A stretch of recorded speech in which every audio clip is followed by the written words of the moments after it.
Gantt charts are great for visually representing performance against a target.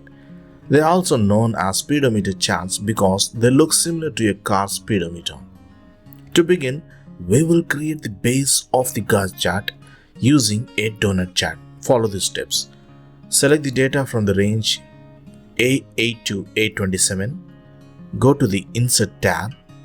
Under Charts, select the donut chart. You will see a donut chart with 20 segments. Now adjust this chart to look like into segments from low range to high range. Remove the chart title, legend. Adjust the size of the chart. Select the first segment and start coloring from dark red, representing the low range, and gradually lighten the colors to shift to the mid range with the amber color, and then to the high range by coloring with green colors like this. And then for the below portion, second semicircle, fill with no fill for the balance 10 segments. Next, we need to modify this donut chart to resemble a gauge. For that, we need to add an overlapping pie chart series. Right click on the chart and click on Select Data. Click on Add. Select the series name as pie. Select the series range as D10 to F10. Right click on this series and click on Change Series Chart Type. Put this pie series on the secondary axis. Again right click on this pie series and click on Format Data Series. Set the angle of first slice as 270 degrees and the donut hole size to 0%. Using Ctrl plus right arrow, select the first slice of this series and fill with no color. Again press Ctrl plus right arrow to select the second slice and fill with some contrasting color, say black color, so that it stands out as a needle. Ctrl plus right arrow, again fill with no color for the third slice. If you want to improve the needle, you can add the border to the second slice of the series. Now that both the donut chart and the needle are in place, format them for better visualization. Remember that the D10 cell is linked with the actual progress figure. You can customize the gauge to fit your needs by adjusting the ranges, needle value, and even adding data labels. This makes your gauge chart more informative and visually appealing. And there you have it, a gauge chart or speedometer chart in Excel, made easy. You can use this chart to track progress towards a target, making it a great tool for dashboards and performance reports. Let's consider this example where we have the market share for different product categories in a store. We want to visualize this data using a pie chart to understand the percentage contribution of each category to the total sales. Select the range of cells that contain the data. In this case, it would be from B7 to C12. Go to the Insert tab on the ribbon. Click on the pie chart icon in the charts group. You will see few options like 2D pie, 3D pie, donut, etc. Select the 2D pie chart for a simple and clear representation. Once the pie chart is created, you can customize it to make it more visually appealing. Add data labels, format data labels, change colors, add or edit the chart title, etc. Okay.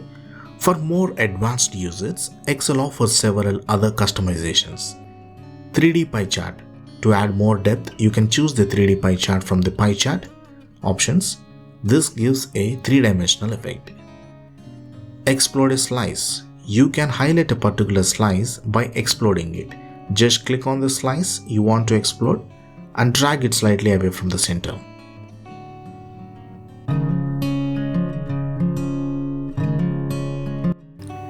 Here's the data we'll be working with, which is having the actual and the balance figures for each of the metrics. We will create a progress chart that shows the percentage achieved and the remaining balance for each metric. To create this progress circle chart, we need to create the donut chart with some segments like this for visual appeal. Select the data range from A4 to A13 with 10 cells with content as 1. Go to Insert tab. click on donut chat. Remove the legend and color the segments with some blue color like this.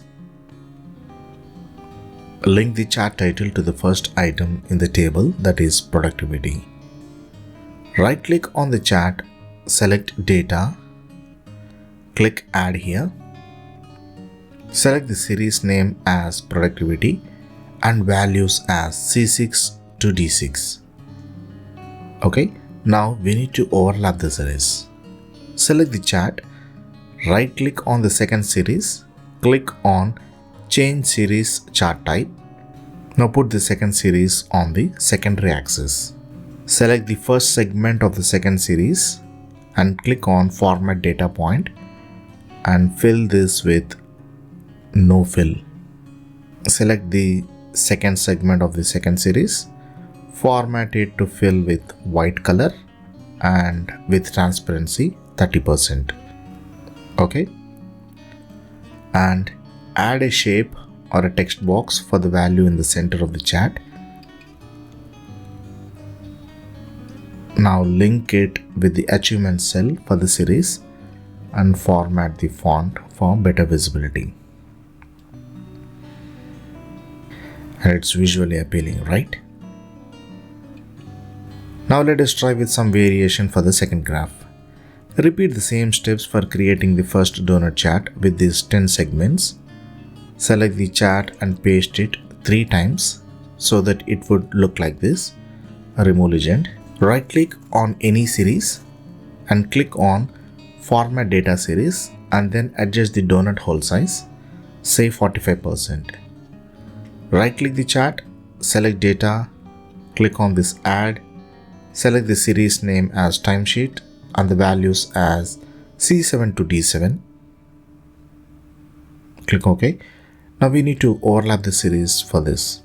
Select the chat, right click on the timesheet series, click on change series chart type, put this series on the secondary axis, repeat the same steps as previous one. Select the first segment of the timesheet series and click on format data point, fill it with no fill.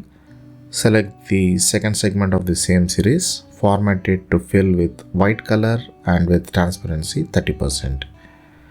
Add a shape for the value in the center of the chat, link it with the achievement cell for the series and format the font for visibility. Similarly, you can try this type of chat for the leaves metric. And that's it. You have just learned how to create donut plus pie combo charts in Excel to track progress for multiple metrics. This is a great way to visually display progress in an easy to read format. If you found this video helpful, please give it a thumbs up, share it with friends and subscribe to our channel for more Excel tips and tutorials. If you have any questions, feel free to drop them in the comments below. Thank you for watching and see you in the next video.